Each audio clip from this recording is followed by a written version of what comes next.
Seems to be a growing trend here in Metro Detroit. Big box stores closing, leaving empty buildings behind. And the problem has some wondering who will fill the space. 7 Action News reporter Naya Hardin's live in Grosse Pointe Woods. And Naya, how quickly are these empty stores being filled?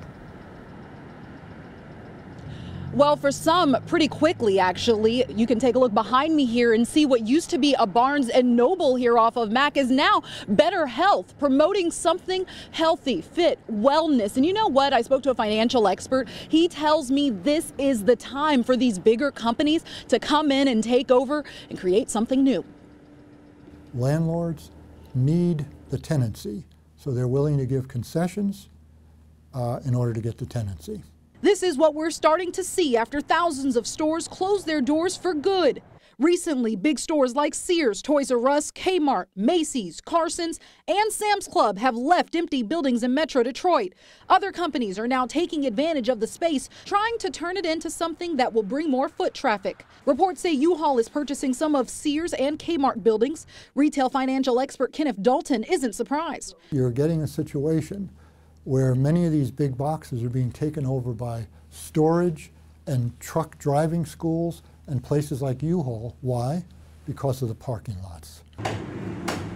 And here's something unusual. An old Walgreens, now a Foot Locker. Dalton says stores you would see in malls are moving to standalone buildings. Swim, entertainment centers, sports centers, medical clinics. You're going to see data centers and call centers. As for those Toys R Us buildings, the one on Telegraph in Southfield has been bought by Glassman Automotive Group, who has a plan in the works. Several others, Dalton says, will be bought by Amazon. Maybe a third, maybe a half of the stores in Detroit are going to be bought as part of a package, a national package. Shoppers just want these buildings filled fast. And I think more than anything, it's just a reflection of the times we're living in. Yeah, seeing empty stores, never a good feeling. And Naya, do experts think we're going to see another wave of store closings?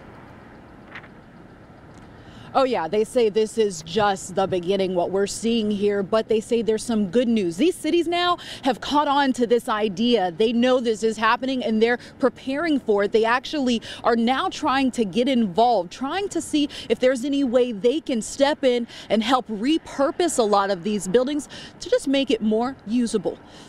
Alicia? Being proactive and innovative sounds great. Thank you very much for that live update, Naya.